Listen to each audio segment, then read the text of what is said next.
Good morning, Unity San Antonio. How's everyone doing this morning? Good, good. Happy Mother's Day to all the mothers and all the people who mother in different ways.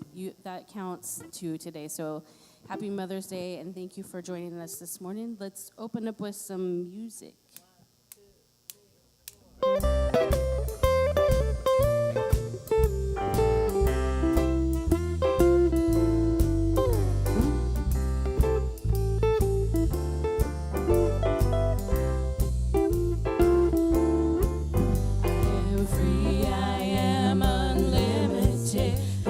Nothing that binds me. I am free, I am unlimited.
nothing that binds us.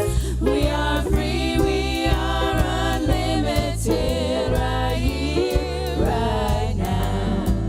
We are free, we are unlimited. There is nothing that binds us.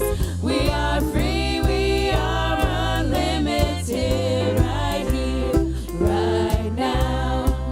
I am free, I am unlimited right here, right now. I am free, I am unlimited right here, right now.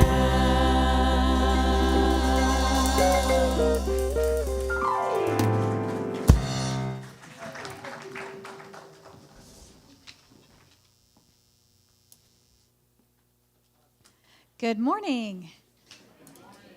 My name is Tammy Carew. I'm the Youth Ministry Director here at Unity of San Antonio, and I'd like to invite all the kids to come up, please, and teens, kids and teens. If you'll come join me on stage. I get scared and lonely. I need your help. Come on. All right, so while they're coming up, I'll just share with you. Every Sunday, we like to welcome and bless our youth with a youth candle lighting ritual. We open with a call and response that allows us to affirm the truth of our youth and for our youth to affirm the truth for themselves. Your words are going to be on the screen, and then the youth, all of them hopefully, will respond by claiming with an I am statement. All right, do I have a volunteer? Yes, come on up.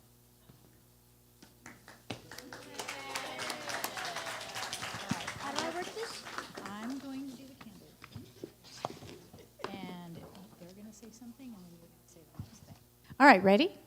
God is life. Say, I am life. I am life. God is life. Say, I am light. God is joy. Say, I am joy. God is love. I am love. God is beauty. I am beauty. God is peace. I am peace. God is power. I am power. All these things God is, I am. All these things All these things God is, I am. I am. All right. Thank you so much, Julio. All right. Next, we have a youth and teen blessing. It's on the screen. Children and teens, we know who you are. You are the light of God.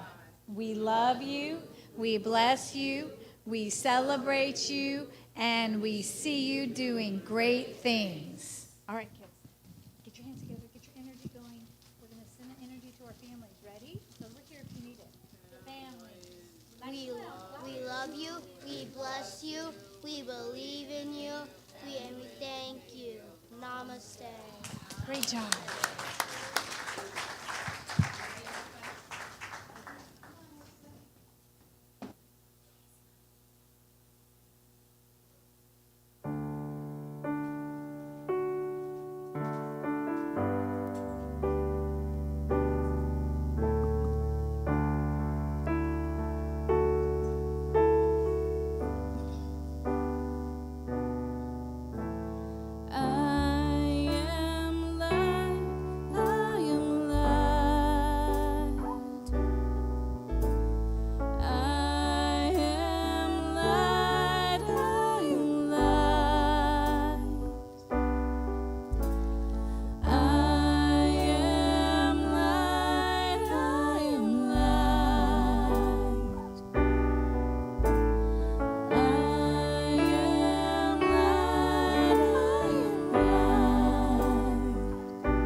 Good morning. Can we bow our heads together for a moment, please? Today is Mother's Day, a day to show gratitude for women in our lives who love us. Here at Unity, you might hear us use the phrase Father, Mother, God, because the true meaning of God is love, unconditional love, and that is a mother's love. Whether we choose to love our own child or someone else's, it is about giving love. For some of us, God, the source, the creator of all things, gave us all the opportunity, gave some of us the opportunity to be a biological mom. Others were given the opportunity through foster care, adoption, being a stepmom, being the best auntie ever, as a big sister, as a caretaker, or as teachers who provide support and care to millions of kiddos every day. Regardless of the kind of mom you get to be, I say thank you. Thank you for unconditionally loving and caring for those in your lives that need it the most, because that is what life is all about, loving others. And so it is.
mistakes that I have made, or any of the things that caused me pain.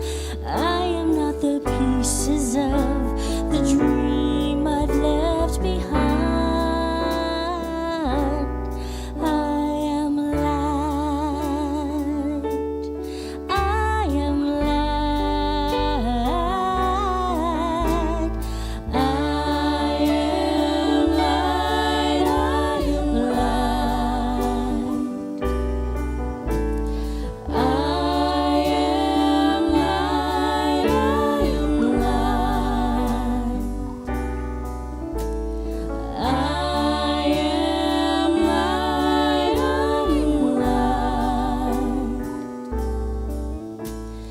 I am light. I am light. I am not the color of my eyes. I am not the skin on the outside. I am not my age. I am not my race. My soul inside is alive. Oh, light. I am light. I am light. I am light. I am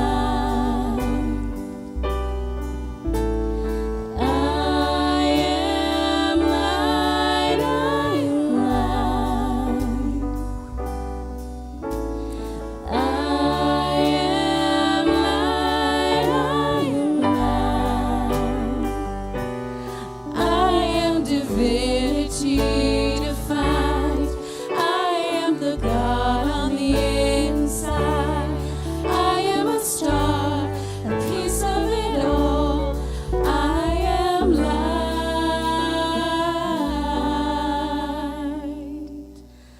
I am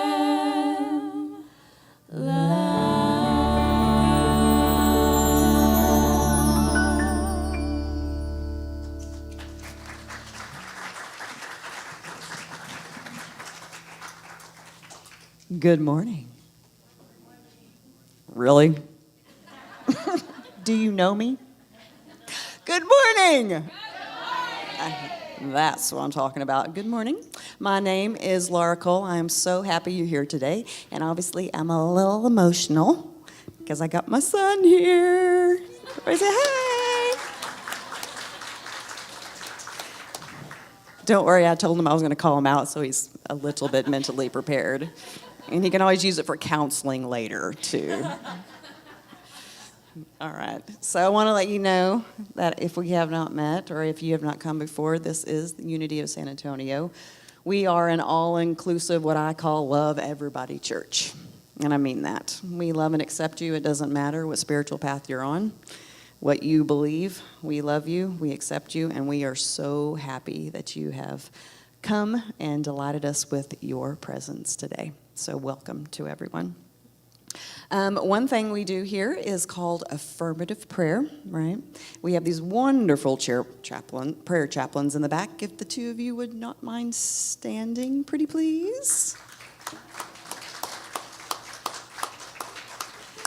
They do a wonderful thing. They hold space for us through the entire service to hold that love and keep that energy high. It's a wonderful thing. And not only that, when church is over, you can pray with them. Whether you're struggling or you just want to talk about having a great day, they are here for you. And even better, there's a prayer card in front of you. Looks like this. It's in that pocket. And so if you would like for them to pray for you during the week, if you would like them to give you a call and have a prayer, just write your number on there. Same for you folks online. Fill out the form. Let us know what you like to have prayed about, or if you want somebody to call you, do that too. They are here for us to hold us in a higher vibration. All right. So every week when we come, we want to remind ourselves why we're here and what we do. So let's go ahead with our vision and mission. Through pursuit of seen and unseen, we are a catalyst for fostering a loving and authentic spiritual community rooted in belonging and acceptance and peace. All right, excellent. It's announcement time. So on May 21st, on Wednesday, we get to have a Wednesday night service, which is super cool. It's actually relaxing and very centering. We have Tibetan bowls. If you haven't experienced that before, it is phenomenal. And those will be performed by the Sun Goddess. Again, that's on Wednesday, May 21st. Did I say March? No? I did say May? Okay, great. I'm on it. Next, June 1st, which is 2 days before my son's 16th birthday. How exciting is that? Boy, this is the perfect day for me to get celebration host, right? I think he's red. Anyway, okay, on the 1st will be the grand opening of the newly renovated community center across the way, community cafe. And so we're going to celebrate by having a blessings, hamburgers, hot dogs, and so please sign up. You can bring a picnic item. We're going to have a sign-up sheet over there, but we're just going to come bless it and enjoy our new community cafe. It's going to be fun. And those of you new to us, we love free food, and pretty much every Sunday we got it. So if you just want to come and eat, this is the place to be. All right? Okay, and we have a really cool volunteer opportunity that's coming up for those of you folks that are online. Every week we have somebody come in and host the online group. So if you're interested in being a part of that, it's just once a month. You can sign up online. We would love for you to not only be online with us, but be a part of our community as well. So think about that for a volunteer opportunity. There is much more information online, and all event registrations are on the events page of our website. Also, you will find on our website is all of our regular activities. As you can see, there's many, many, many. There's Course in Miracles, there's chair yoga, so much going on. There's always something to do here and always a way to get involved. Again, all this information is online, so you can sign up to learn more about these fun classes. All right, here's one of my favorite parts, especially today, because I get to show off my kid. It's time for us to love each other. So when you came in this morning, there was a green, a yellow, and a red dot like I have on here. Green means I'm a hugger. Yellow means I would really prefer maybe a high five or a handshake. And the red one is I am so happy with a namaste or good morning. So look at the dots. Please respect what everybody has. If there's somebody new, give them lots of love, because I know I'm happy you're here and everybody else is as well. So let's give each other a handshake, a hug, or a holy high five.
I don't know, between you guys telling us that we're light and let it be, I think we've been to church. Whenever I do this, I always feel like going like this, you know. So, good morning. And happy Mother's Day, or as I like to say, happy Mothering Day. As you've already heard from Laura and from Sally this morning, we feel that mothering extends beyond those with the title of mother. I like to say Happy Mothering Day because there's also many of us who stand in the role of mothering, yet our body is not that of a woman, and nor did we necessarily give birth. We see this nurturing love in nature, and Laura talked about this, the love that's everywhere. We see it in animals. And I don't know if you guys like to look at reels on internet, but there's all those reels about the cute animals, and there's elephants and dolphins, and the animals just expressing love, not even just for their own offspring, but for the offspring of other animals as well. And that same mothering energy is present there. And did you know that the biggest and oldest trees in a forest, known as mother trees, they share carbon and nutrients with saplings growing in shady areas where there's not enough sunlight.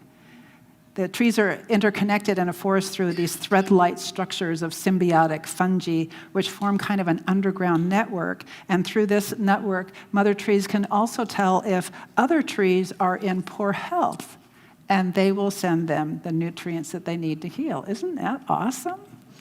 So this mothering energy is all around. So for those of you who nurture in any way that you do, who care for our Mother Earth, who invest in our youth, or in the growth or care of another, happy Mothering Day. And I want to share that I got one of the best Mother's Day presents I could possibly imagine. About 2 weeks ago, my son moved from Seattle to Fort Worth, Texas. And he is right around the corner now. So I'm feeling a little emotional because I get to go see him tomorrow. We're going to celebrate Mother's Day tomorrow. And I also know that for some of us, Mother's Day is a difficult day. And so for those of you for whom that is the case, we offer our love and comfort. And if you need a hug, come find one of us, and we will happily endow you with a little mothering love. And of course, in honor of Mother's Day, what is a sweater? A sweater is something that you wear when your mother gets cold. Thank you. And why do mother kangaroos hate rainy days? Because the kids have to play inside. And what did the digital clock say to its mother? Look, Ma, no hands. I'm sorry, I couldn't resist. Plus, I said this morning on my way into myself, I said, it gives you an opportunity to practice forgiveness. Anyway, welcome to all of you. And for those of you who don't know me, my name is Reverend Nina Clark, and I am the minister here at Unity of San Antonio. And as I like to say every Sunday, I am beyond delighted that you are here and that we get to collectively share this path of spiritual awakening together. I think it's rare in our world. Most of us go to work and don't sit down and talk about New Thought principle with our coworkers.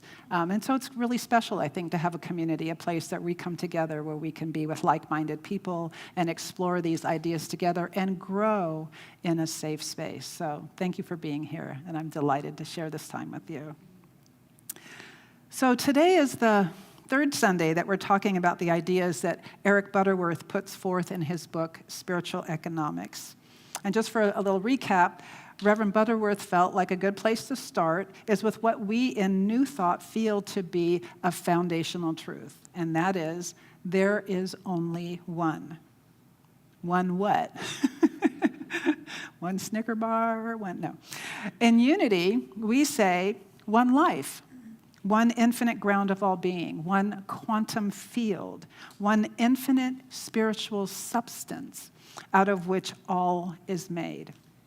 We say that God, or one mind, which are synonyms, for infinite spiritual substance, quantum field, is everywhere present, and that God created all of creation out of itself, using that one spiritual substance that it is.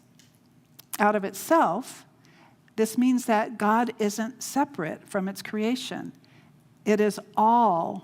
Creation is all made out of God's substance. Trees are made of God's substance. Rocks and birds and stars are made of spiritual substance. You and I are made of God's substance. And this can be a hard leap for a lot of us to make because we've been indoctrinated from a very young age, regardless of our religious or spiritual upbringing, to believe that God is a reigning deity dwelling somewhere up there, separate from us. But if we're willing to accept the truth that God is infinite, then we have to accept that only one thing can be infinite. Only one thing can be infinite. And if there is only one thing, one something, we have to be made out of it. And this is what it means to be created in the image and likeness of God. Not that God has 2 arms and 2 legs and a head, and thus so do we, but that we are spiritual substance, because spiritual substance is the only thing that is.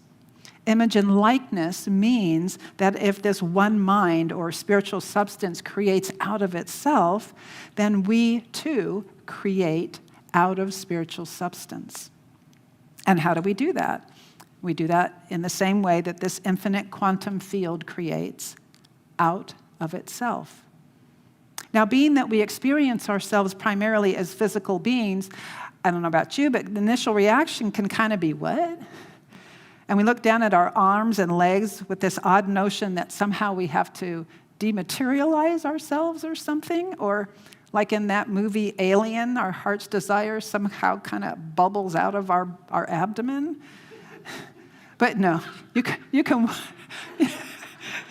wipe your brow in relief. Substance is an infinite field of consciousness, one mind, conscious energy. It creates from consciousness, and we do the same. We're already doing it. The lives that we are currently experiencing are a reflection of the sum total of what we think and believe. We like to say our thoughts create our reality, or thoughts held in mind create after their kind, if you're familiar with that. Which is why Butterworth says in this book, your fortune begins with you. If we want to live a more abundant life, then we need to begin to discover what it is that we actually do believe and decide if we want to keep it or dump it and then replace old beliefs with new ones. And one of the ways that we can do that is through visualizing what we would like our experience to be like. And we can think of this as like creating a mold, like a candle mold or a cookie cutter of what we'd like to experience. We create a mold for an abundance of love, perhaps, and loving relationships. Or our mold might have a desire to express more creativity in our work. Or our mold might contain that delicious feeling of freedom that we want to express. Our mold might be one of beauty, and how would we express more of that in our lives? And then we infuse that mold with our excitement and the power of our belief. Not belief necessarily that we can get what we want, not belief that we can make a vending machine God give us what we want. No, we infuse our mold with the power of our belief in the ever-present God substance. We infuse our mold with the profound faith that we are immersed in universal spiritual substance, and we can impress upon that substance a mold of our desire, and it will come to pass. We infuse our mold with our confidence in the unerring spiritual law. And I'm going to back up for a second and say, So that way I said, not belief in what we get what we want. And I think a lot of times when we are getting ready to create something, we go in already with an image in mind, something subconscious that we're already holding. We do this for relationships. We do this, like I was talking last week about a car. I did it recently for, I wanted a shower bench. And I kept holding this one thing in mind, and it wasn't it.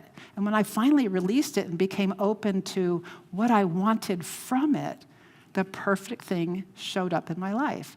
So that's what I mean when I say we don't get what we want. Sometimes we get something more than what we want, something different than what we expected that actually suits and fits us better because we surrendered to that greater creative impulse expressing through us. So, and we infuse our mold with that same expectation that we have when we turn on a light switch. When we go on, we don't go up thinking, oh, will the light go on today? I'm not sure. We go up and we go flick, and then we go to do the dishes. We go flick, and we go read the mail. That same expectation is what we want to bring into that creative process when we set our mold into the substance. So, and as we turn the page to this Sunday, we're going to talk about gratitude as part of that process of living in abundance. We often think of gratitude as something we have in response to something. But gratitude is actually a causative energy. Sometimes we think that gratitude is a social obligation or something that is due God. We should say thank you to God. But Butterworth says, it doesn't make any difference to God whether you give thanks or not, but it makes a big difference to you. Gratitude is not for God. Giving thanks is an important start of your consciousness that keeps you in an awareness of the oneness of divine flow. Butterworth feels that our most important asset is that we have some degree of conscious control over our lives, the ability to choose our thoughts, and thus to a great degree affect our life experience. However, most of us give power to outer events and people so that is what ends up controlling our lives. We get stuck in traffic and we allow that to make us grumpy. Anybody? Our best friend forgot to wish us happy birthday and we let it ruin our day. And we do the same thing with gratitude. We wait for something to happen in the outer world for us to be grateful for, and then we're grateful. This is actually giving the power of gratitude to the world out there. Paul wrote, "In all things give thanks." And that's often misinterpreted for us to mean that we should give thanks for all things, which kind of leaves us scratching our heads. Should we give thanks for overpriced rents? Should we give thanks for below poverty level minimum wages? But if we read it again, Paul doesn't say, for all things give thanks. He said, in all things give thanks. And the Bible story of the loaves and fishes, I think, is a good example of this. While there are many ways to look at the fishes and the loaves story in the Bible, I like to think of it this way. Jesus didn't look at the basket of 5 loaves and 2 fish and give thanks for 5 loaves and 2 fish. Nor did he look at the basket and see lack. He didn't look at the basket and go, oh, there's not enough. 2,000 people, 5, no. The story says simply, he gave thanks. It would be easy to think with our outside consciousness that he was giving thanks for the 5 loaves and 2 fishes. But I think he was giving thanks for the ever-present substance. He didn't see fish and loaves.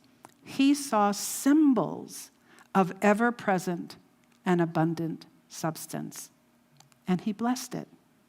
He looked at the basket from a consciousness of infinite God substance and with the knowing of an all-sufficiency that there is always enough. And there was. And there are lots of ideas about how that happened, ranging from the food materializing out of thin air to a sort of stone soup with all attendings sharing what they had, to a Greco-Roman version of an anonymous gift of Uber delivery. But the how really isn't important. What was important was that Jesus demonstrated seeing from a consciousness of abundance, and the universe responded. And that's a good lesson for us in another way as well. Do not worry about the how. Just be grateful and faithful. There's another story about a young boy who lives on a farm. And one day a dump truck arrives early in the morning and delivers a pile of manure for compost. A few hours later, the father comes out and sees the boy shoveling away at the pile with great enthusiasm. "What are you doing?" asked the father. The boy can barely spare his father a glance. He said, "With all of this manure, there's got to be a pony in here somewhere." It's humorous, yeah, but the message is that the young boy didn't see manure. He saw a pony.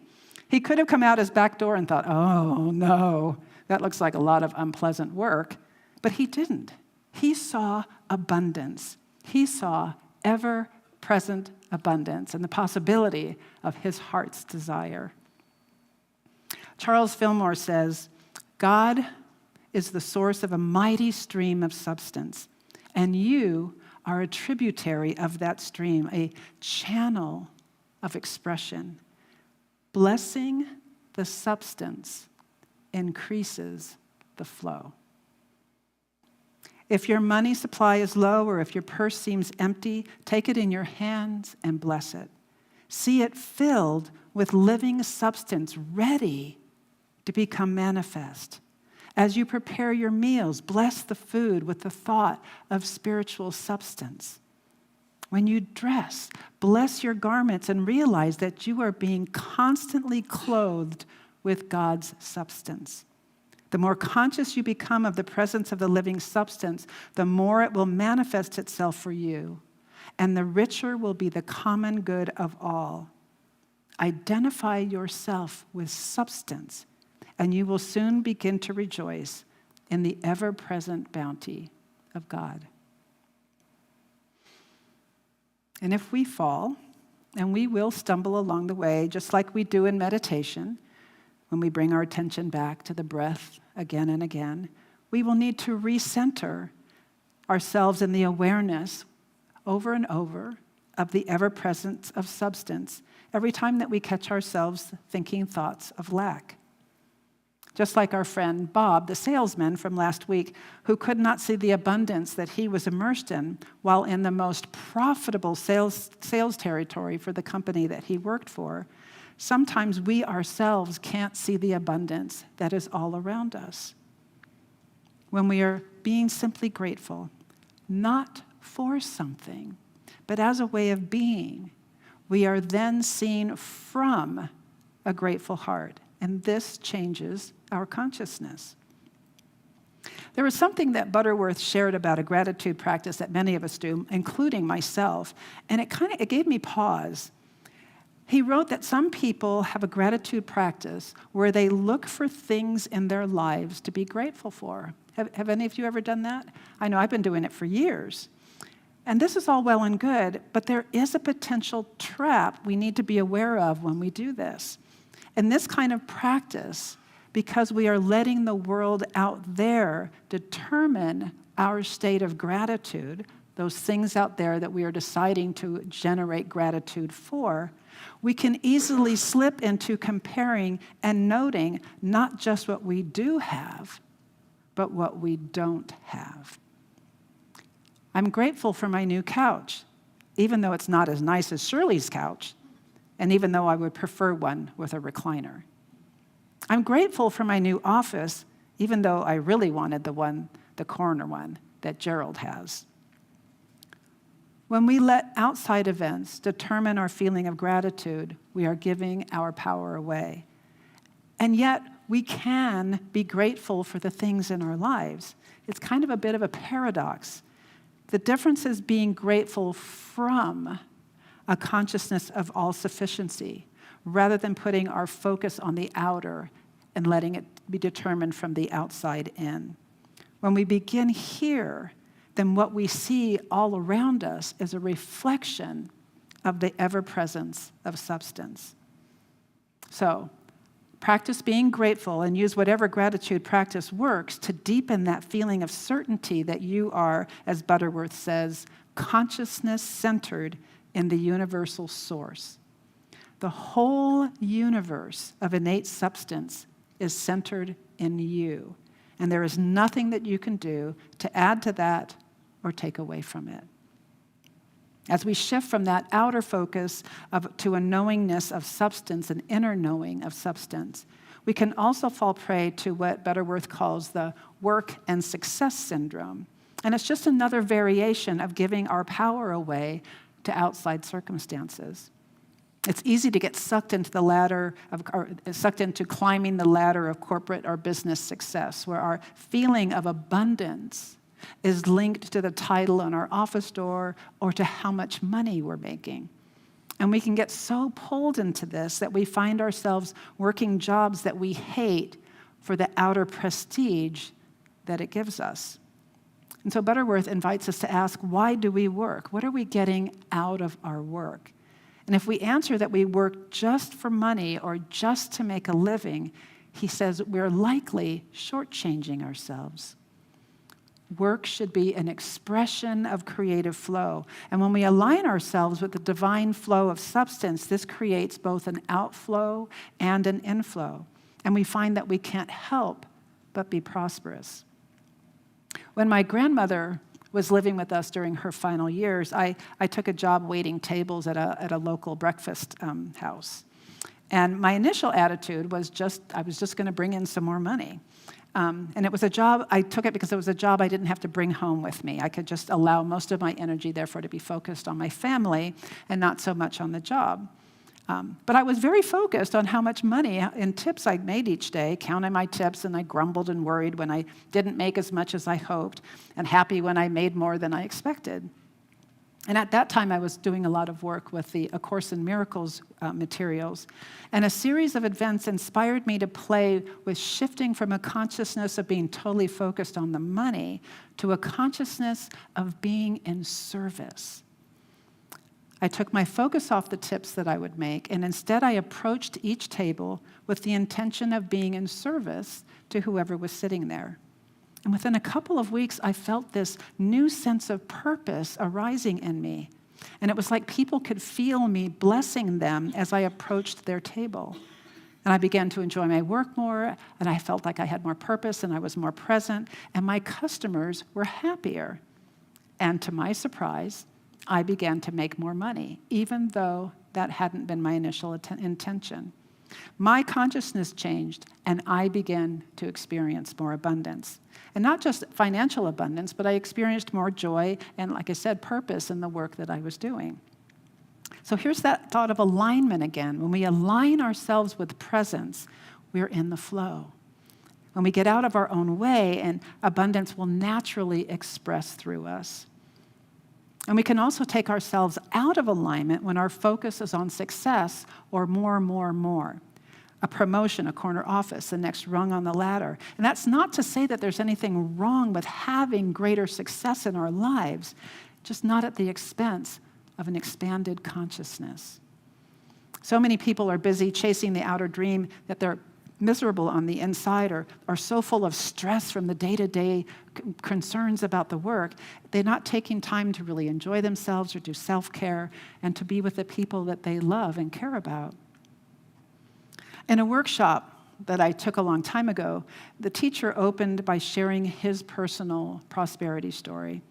He said he had chased it all: the house, the cars, the money, the clothes. He worked crazy hours so that he and his family could swim in every luxury. And for a while, it felt really good. Having all that stuff made him feel prosperous, even though getting it and keeping it meant that he spent less and less time with his family and no time with friends. He became short-tempered from being so tired and stressed out. He was distracted all the time thinking about his job, and he was fearful that he might lose it to somebody younger or new. Over time, his health also began to suffer. And then one day, his wife left him and took their kids. And he threw himself even more into his work, chasing more of the external things in an effort to be happy. But one morning, he said, as his eyes opened, they fell on his open closet door. And there, lined up all in a row, nice and tidy, neat and tidy, reverse those two, hung about 20 white shirts, some still in their dry cleaning bags and some with price tags still hanging from their sleeves. And the thought occurred to him, who needs 20 white shirts? And he knew without looking that farther back in the closet hung the equivalent number of blue shirts, gray shirts, and pants, and on the floor, pair after pair after pair of shoes to match. And he said it was like a veil had been suddenly ripped away from his eyes. He saw that he had lost his family, his health, his peace of mind by placing his focus on the pursuit of material things. He had made his job and the stuff the source of his happiness and fulfillment, and it had all crumbled away. So he quit his job and started reading and learning and stretching and growing, and he learned that he had it all backwards. And so he changed. He sold everything and started over. And I want to emphasize, he wasn't teaching us that material things were bad, because he still had nice stuff. But he had discovered that the true source of his happiness, his peace of mind, his security, his joy, were not in those external things, and was not really it wasn't even in having those external things. He said that his joy, he discovered that his joy was within him, and he had discovered the true meaning of abundance, one that was sourced from within. And once he started living from that place, he said he was able to create a more joyful and balanced life with time for his new family, time with friends, and with space for material things. The things were no longer the focus, however. They were the byproducts of an abundant consciousness. So he enjoyed them in a very different way. There was less attachment to them. Matthew 6:19 through 21 says, "Don't store up treasures here on earth where they can erode away or be stolen. Store them in heaven where they will never lose their value and are safe from thieves. If your profits are in heaven, your heart will be there too." And we know that when Yeshua referred to the kingdom of heaven, he meant that place within, that place in consciousness. These wise words are telling us to be on fire with the awareness of presence, to be on fire with seeing spiritual substance as everywhere present. And this way, we begin to create the abundant life of our dreams. As Dr. Richard Held, my mentor, penned, "Let your first prayer in all things be for a consciousness which can support all the good you desire to experience." It's consciousness first. Shall we share a time of reflection together? Just allow yourself to get comfortable in your seat. We'll take a moment to return to our center and to remember what truly matters. Gently bring your awareness to your breath. Take a nice breath in. Let it out. And let each breath be a quiet reminder. You are here. You are whole. And you are enough. Feel yourself supported by the chair, by the floor, by the earth beneath, by the Spirit and presence of the Spirit in and around you. Let go of any to-do list that you might have. Let go of any deadlines that are awaiting you. And let go of any pressure to prove or perform. In this moment, there is nothing to achieve. There is only this. being present to the life that is already yours. And you can bring to mind, if you would, something in your life that you are truly grateful for. It doesn't have to be impressive or flashy, something real. A conversation, a moment of peace, a kind gesture, a breath of fresh air. And feel the gratitude arise within you, not forced, but totally natural.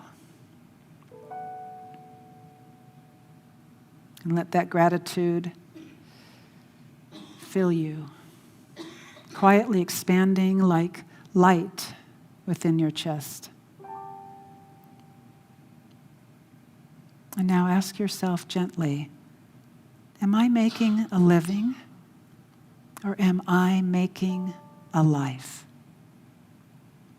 And let this question settle in, not to judge, but to awaken.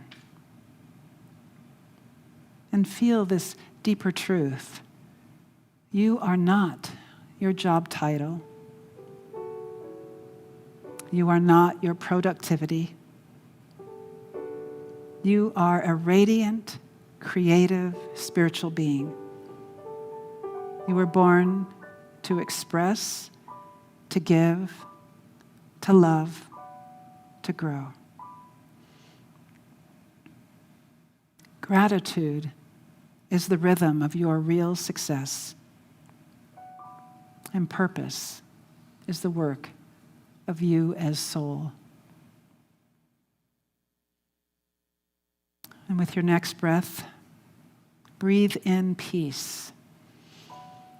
And as you exhale, release pressure, any pressure you might feel in your life. And with your next inhale, breathe in gratitude. And when you exhale, breathe out striving. And allow yourself to rest right here in this moment. And when you're ready,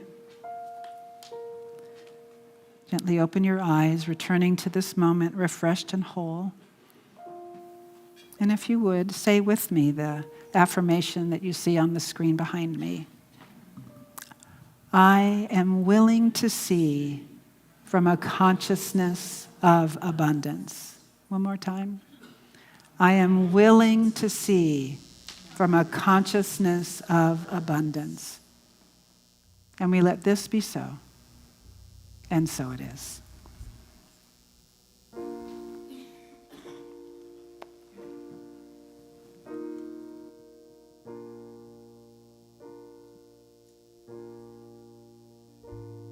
There is more than enough in a universe that you created. There is more than enough on a planet of sacred design. There is more than enough for humanity made in your image. Why would I worry? Why would I doubt? Why would I ever think I'd go without? Why would I worry? Why would I doubt? Why would I ever think I'd go without?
true. Whatever we choose to do, your infinite love will prove more than enough, more than enough, more than enough.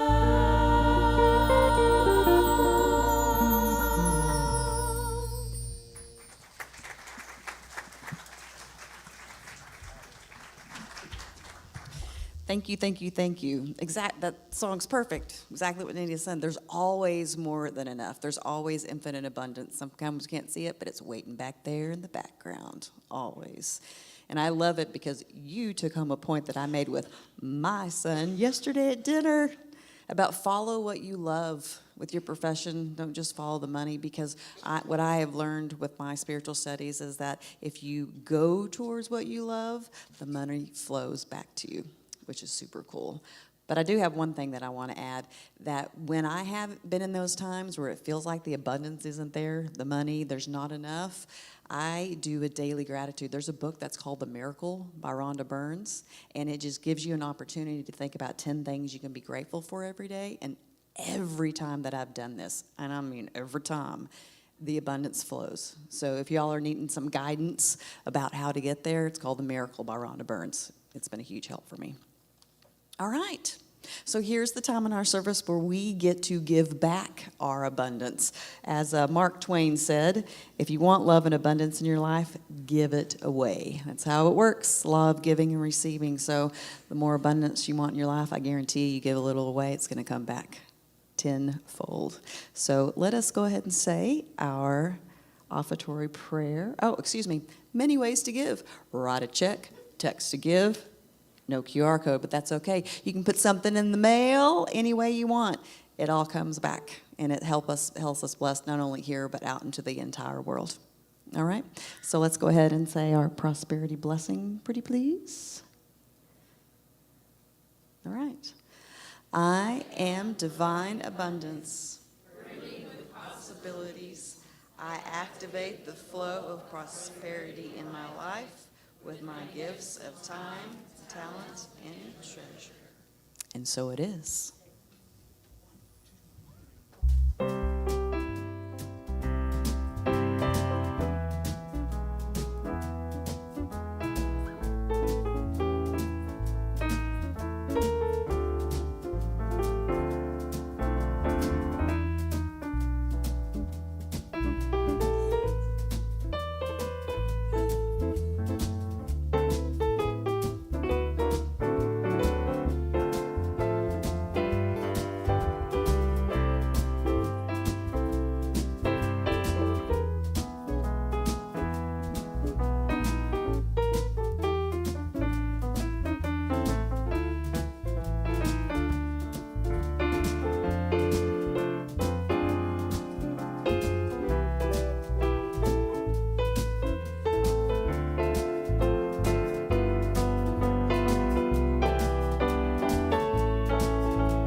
Yay! Besides meet and greet, this is my another favorite part of the service. If any of you would like to be brave and express today that this is your first time of coming to Unity of San Antonio, would you please raise your hand? Yeah. Yay! There's quite a few of you. Awesome. I'm so glad you're here. And if any of you were brave enough to come back, maybe this is your second or third time in attendance, if you would raise your hand. Yay! He's thinking, oh my God, I know she's going to ask that question because they asked it the last time. Good for you for being brave. So if it is your first time, and when you leave, first of all, you can fill out this card if you would like, and it'll tell you about all the, you'll get an email about the events. We only send out about once a month, let you know what's going on, because we would love for you to keep coming back, and we would love for you to stay connected with this amazing group. And if it is your first time, you get a gift. It's called the Daily Word. When you head out, you give the ushers this card, and it's a great booklet of daily affirmations. Just a little way to keep us on track. So I'm so glad that y'all took the time to come today for your first or even second or third time. We're so blessed to have you.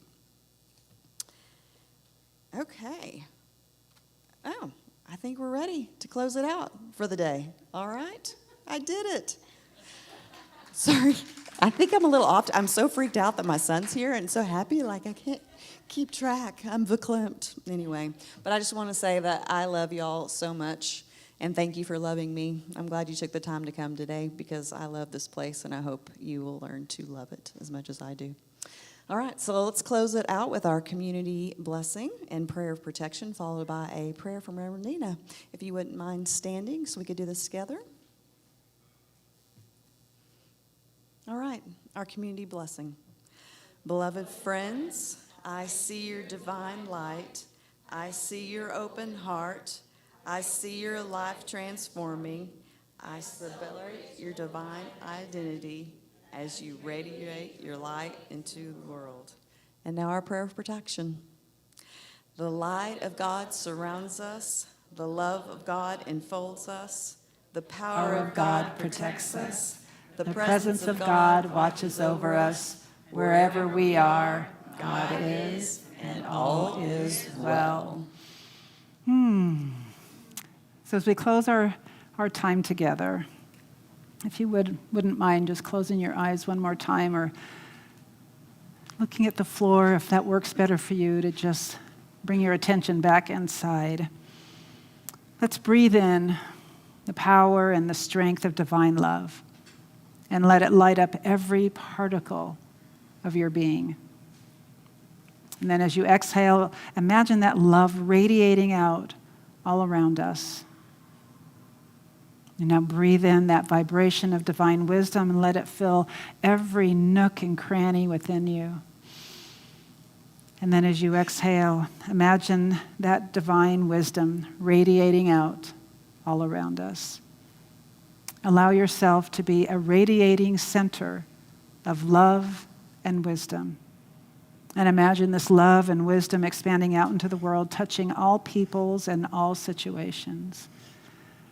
And if there is someone or something that you would like to hold in mind in this vibrational field, it works just the same as prayer. Feel free to go ahead and do that, knowing that they will benefit from this vibration, whatever way is best for them. And then if you would, place your attention on your feet and let that connection of your feet with the floor serve as a reminder, a symbol of the firm ground of our knowing our oneness with all of life. And whatever gift that you have received from being in our community, in this community this morning, even if you don't yet know what it might be, I invite you to take the time to give it space. Allow it to take root in you. And give yourself full permission to be willing to really feel and experience your divine inheritance as beauty, as love, as wisdom, as intelligence, as peace, as harmony, as the light of the world. And just let that soak all the way in for a minute. Because this is our time. And we are the ones. And so I invite you to carry the light that you are out into the world and let yourself shine. Be your full, magnificent self. Because you matter. You make a difference. So let's let it be one of love, shall we? And we let this be so. And so it is. And will you say it with me? And so it is. Thank you. Thank you so much, Reverend Nina. Before we part ways, I just want to say a quick thank you to everyone who helps put our Sunday services together. We have our youth ministry and our hospitality team just across the parking lot, our AV team, our ushers, prayer chaplains. Thank you, Laura, for being celebration host today. And thank you to our musicians and singers. And thank you to each one of you that are here this morning. I know it's my favorite part of the week is to spend this time with you, and I'm sure it is for some of you as well, but it's just always so nice to be here with all of your beautiful faces. So thank you for being here this morning.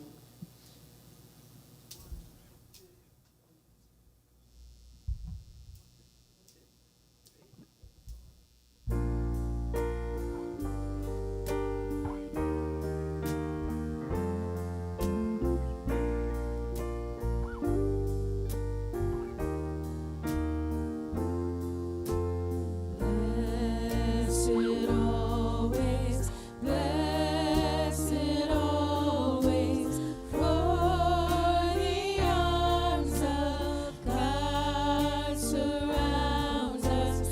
Let our joy be so triumphant that we rest in God and say amen.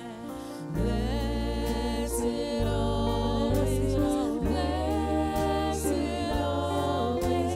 for the arms of God surround us. Let our joy be so triumphant that we rest in God and say amen.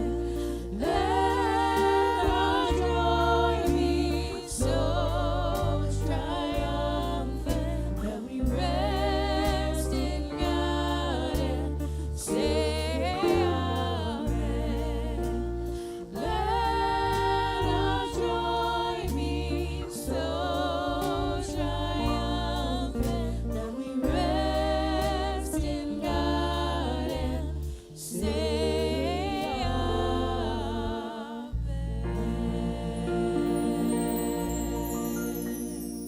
Have a good week, everybody. Love you.